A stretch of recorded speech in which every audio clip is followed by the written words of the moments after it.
The opinions expressed in the following program are those of the participants and do not necessarily reflect those of Rogers nor Rogers TV.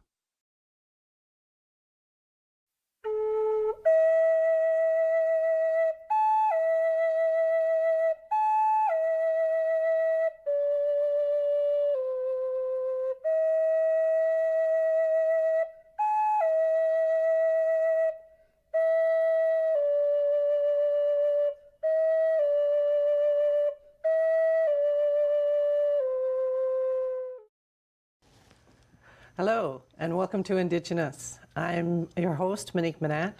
And I'm Albert Dumont. I'm also known as Oshkenoden, which means a south wind. And today, because it's winter time, and it's the time of year when we would tell our stories. We have a very special story to tell today, and it's one that you've written. And I'll hold it up so you can see the book. Yeah. Yes, it's called The Maple Leaves of Kichimakwa. And the reason why I wrote the story is to impress on young people that every human being is special, every human being is beautiful, every human being has purpose. And so we're going to tell this story today. Yes, and it's Kichimakwa is a faraway land where if a human being wanted to go there, they wouldn't be able to get on a train, for instance, and travel there, or get on a plane or walk there. The only way you're going to get to Kichimakwa is by using your imagination. You got to be able to have the ability to use your imagination, and all of a sudden you find yourself in Kichimakwa. What does it mean? It means a great bear, the land of great bear, Kichimakwa. Kichi is great, and Makwa is bear. Yes. And does it look like Kitaganzibi? A little bit. So Kichimakwa is a land where it was, they only knew one season. It was everything was just as it is here in the summertime. So that meant that there was lots of green. There's different shades of green. So there was lots of green color in Kichimakwa, but the rainbow and flowers and the birds had colors. And one day the maple leaves of Kichimakwa noticed that they were just green, and they were envious of the birds and the rainbow and the flowers, and they didn't think it was fair that they were just green. So they just talked amongst themselves about how unfair it was, and then they started to cry. So a day went by, and they were still crying, and this is the leaves crying. And sad. Look at the big tears. Yeah, they wow. were really sad. Yep, and so they cried all day, and a week went by, and they were still crying. A month went by, and they were still crying. A year went by, and the maple leaves were still crying because they didn't think it was fair that they were just green, and the flowers and the rainbow and the birds had colors. So Aki, the spirit of Kichimakwa, decided that she would give the leaves the gift of color. So one morning, the leaves awoke, and they got the gift of color. So beautiful. They were really happy to have color finally, and they celebrated, and they were joyful, and they were, they just felt so special because they had color too now. And then one day, a bird landed on the branch of a tree. A robin. Yeah, a robin, a beautiful robin, landed on the branch of the tree, and the leaves said to the bird, "Go away from here. We don't want you here because you're not as beautiful as us. When you're here, you take from our beauty." And then they shook and made the bird fly away. That wasn't nice. No, that wasn't very nice. And then when one of the leaves noticed that the rainbow was out one day, and the leaf said to the other leaves, "Look at that rainbow, trying to be as beautiful as us. Not even close." Not even. No, so then they started to taunt and teased the rainbow until the rainbow said, I can't stand this anymore, I'm out of here. And the rainbow went away. So then then here's a picture of the leaves and they're scolding the rainbow and the birds. Kind of full of themselves, aren't Yeah, so here they are, they're full of themselves and they're angry. And then one day they said to the flowers, you flowers should just dry up because people don't need to come here anymore to see your beauty because they could see us far away. We're big and people could see us from miles away, how beautiful we are. So you're not serving any purpose anymore, so why don't you just dry up and blow away? That's what they said. Wow. That's what they said to the flowers. I think I know people like that. Yeah, well, I think we all do. So meanwhile, Aki, the spirit of the land, she was noticing all this nonsense, and she decided that she didn't want to see any more leaves. So she made the temperature get cold, and the wind blew, and the leaves started to blow away from the tree, and they tried to hang on, but it was impossible to hang on, and the next thing you knew, there was no more leaves left on the tree, and the tree was just like we see it after all the leaves are down in the autumn time. Mm-hmm. So Aki told everyone in Kichimakwa, she said, I never want to see another leaf because the leaves thought they were better and more beautiful than anybody else. And I can't have that in Kichimakwa. So I don't want to see the leaves ever again. Wow, they really made her mad. Yeah. So years went by, and one day a delegation went to see Aki, and it consisted of the rainbow and birds and flowers. And they begged Aki, they said, please allow the leaves to return. These are all the ones that they had taunted. Yeah, the ones that the leaves had ridiculed the most had come forward to plead with Aki to allow the leaves to return. And Aki, because she was very wise, she said, okay, I will allow the leaves to return and I'll give them the gift of color just for a little while. And then I'll make it so that they have to go away, just so that they never forget that no one is more beautiful or more special than anything else of creation. And that's why we have autumn time now, and that's why we have winter and spring, so that the leaves could do that circle and come back and give that teaching that everyone is special. No one's more beautiful than anybody else. No one is more special. No one serves more purpose. You know, we all have purpose. We're all beautiful. So that's what the book is all about. Is giving that teaching. So it brought the 4 seasons to Kichimakwa. Yeah, and well, it's got an anti-bullying message, mm-hmm. because there's a lot of bullying that takes place in the. So there they are, making the bird, scaring the bird away from the. Yelling from at the tree. bird. So they were bullying the bird. Yeah, that's right. And then there's another picture where they bullied the rainbow. How do you bully a rainbow? So they figured it out. That's how mean they were. Wow. It's like kicking a puppy. Yeah. They would have kicked one if they'd seen it. Yeah, probably. Get out of here, puppy. Yeah. Maja. Yeah. And the winds are blowing, and Trying to hang on. they're doing their best, but it was impossible. Yeah. Yeah. Well, they can't hang on. Aki's wind is too strong. Yeah. And then these are beautifully drawn and lovely Yeah, colors. that's John Tanasco. He illustrated the cover, and then one of his proteges, Wima Tanasco, did the drawings inside. like I do artwork myself, and I could have drawn that myself, but I wanted to make it a community project. So I hired John to do the cover, and then Awima to do the drawings inside. Are they related? Yeah, they're, I think it's his nephew. John, Okay. Awima's his nephew. Okay. So Daryl must be his brother. Yeah, That makes sense. yeah. So that's whatever all the leaves left. The first winter No came. leaves. Is this your first children's book? Yep. Wow. And then it's.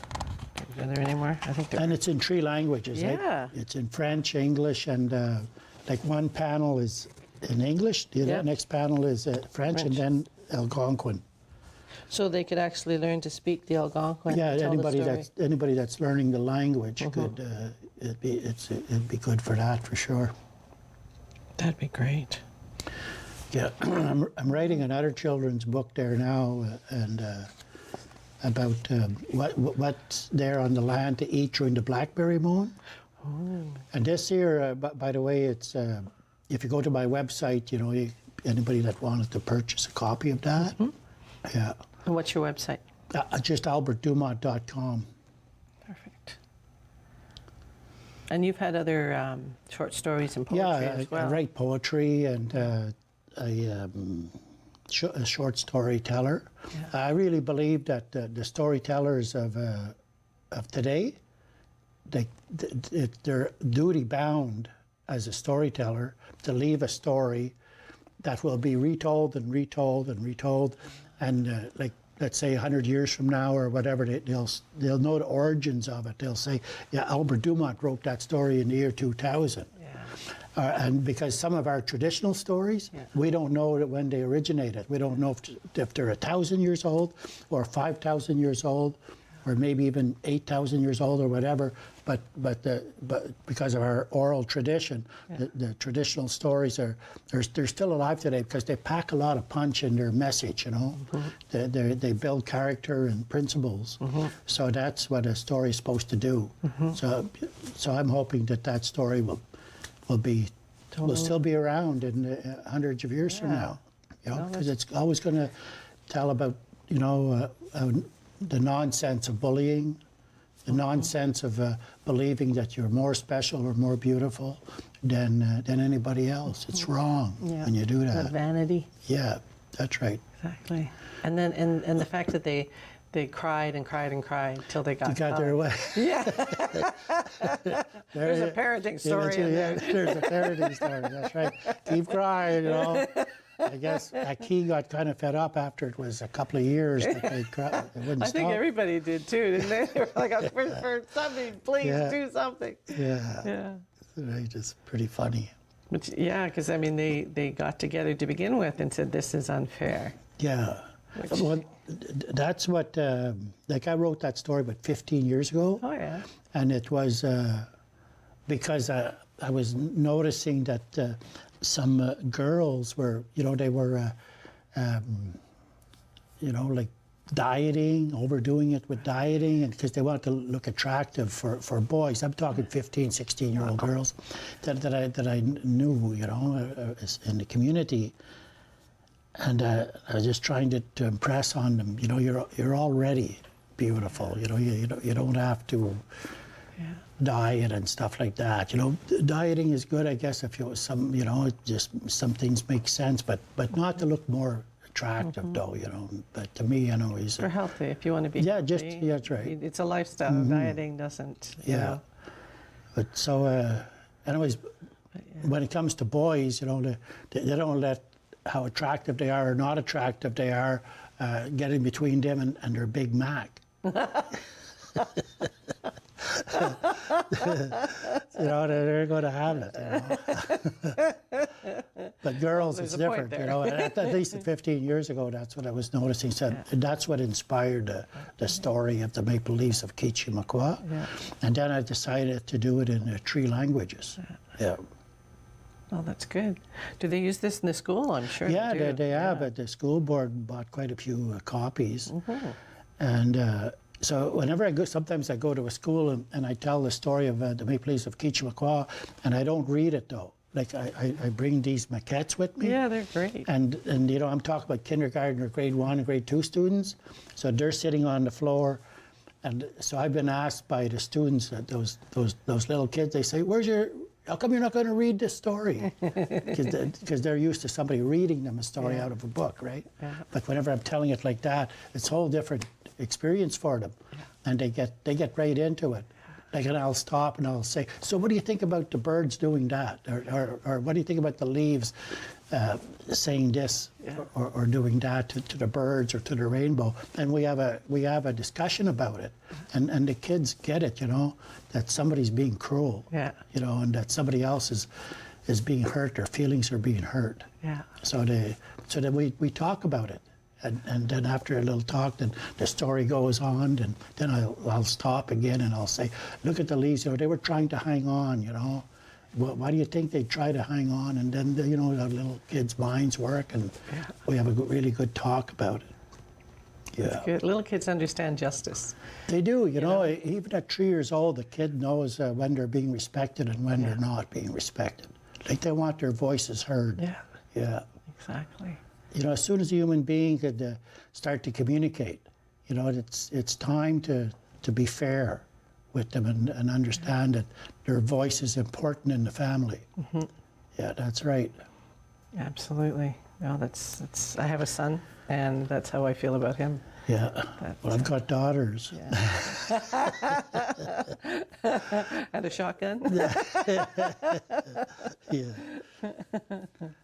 I never thought of a shotgun. Oh, my girls are right now. They're 30. The oldest one is 36, and the youngest one is 34. I guess. Wow. Yeah. Oh, my guy's still a teenager.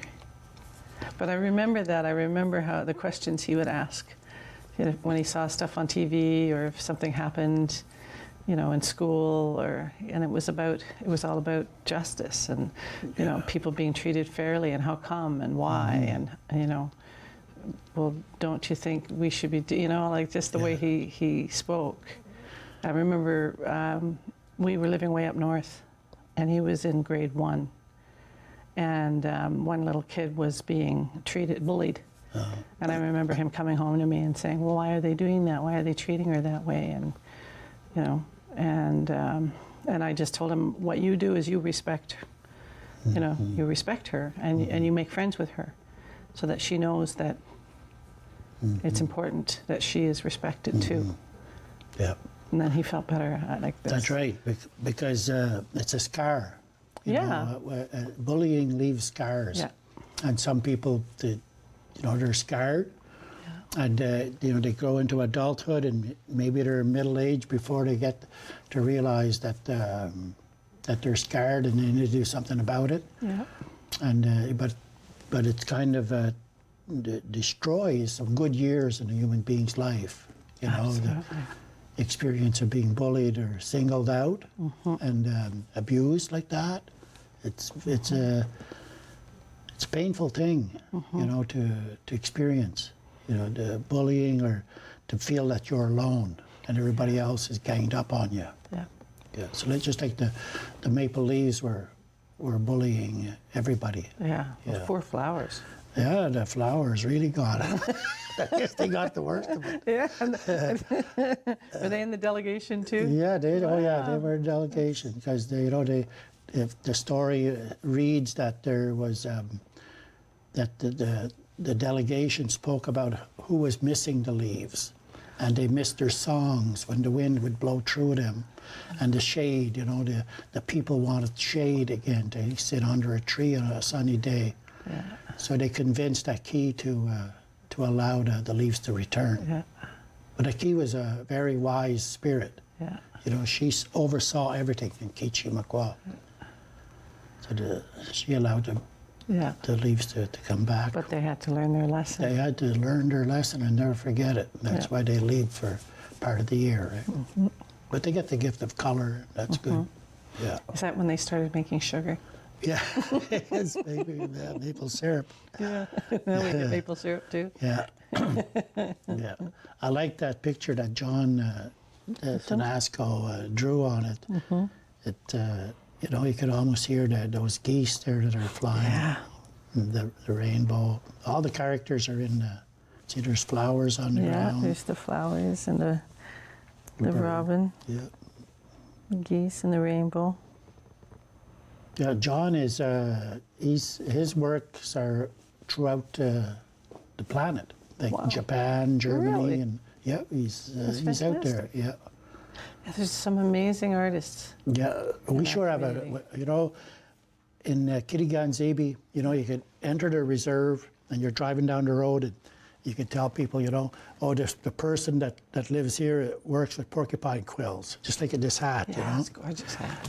And, you know, and then you go a little bit further, say, oh, this person here works with hides, and this person works with beads, and on you go, and, you know, this person's a storyteller, and Yeah. it's like there are a lot of gifted people in Anishinaabe country. Yeah. Absolutely. That'll be good to hear. So, what's your next story? The next story is it's a project I'm doing for the Wabano Aboriginal Centre for Aboriginal Health.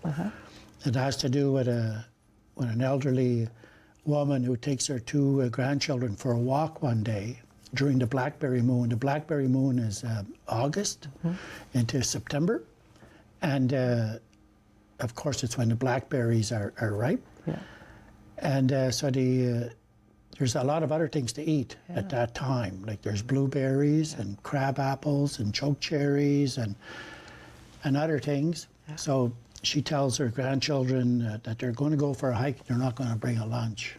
So that they go along and they see birds and deer and things like that eating stuff. And so they get to eat there too. And they walk long. They walk far, but they're well nourished from stopping and eating blackberries, eating blueberries and chokecherries and things like that. You know, somebody said to me, "Oh, I didn't know you could eat chokecherries." Well, you can eat the chokecherries. It's the pits, you know, that inside them that you don't want to eat too much of. It's hard on the stomach. Yeah. But the people used to make patties with chokecherries. Yeah. And fry them. You know, they'd make them into a nice patty, right? Really? And fry them, and then it was used like a medicine. Yeah.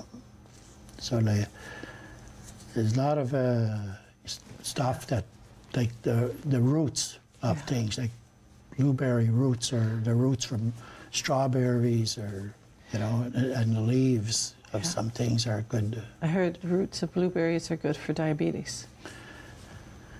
And I've heard raspberry leaves are good too. Yeah, and you boil the roots and make a tea, right? Yeah. So like cranberry roots, for instance, or strawberry roots. Yeah. And you could mix them with other things, and it makes a really good tea, and it's good medicine. Yeah. Yeah. We used to spend our summers up in Rapid Lake, and August was the best time. August, Oh, yeah, July and August, because by August, the blueberries were out. Yeah. And then we go fishing. We get pickerel, and later on in the fall, there was more sturgeon. I remember that the sturgeon would. Yeah, and whitefish and Well, now's a good time for and whitefish. trout, lake trout. Yeah. The- Yeah, you don't see so much lake trout anymore, eh? well, I guess there's a lot of fishing goes on. You know, nowadays people have fish finders. Oh, So a lot of tourists, you know. Yeah. A lot of Americans coming up, and they're well equipped, and they catch a lot of fish. It's always been like that, eh? That's why they built the airport, because there were no roads up there. Yeah. And so they would fly them in. And that Le Domain was McConnell Lodge. Mm-hmm. And they bring in all their, even back then, all their technology. So, Yeah. Fish don't have a chance. No. You know, fish finder, and Yeah. you know where the fish are. You drop a line there. There Not you like go. before, where you had to search around the lake to find where they were biting.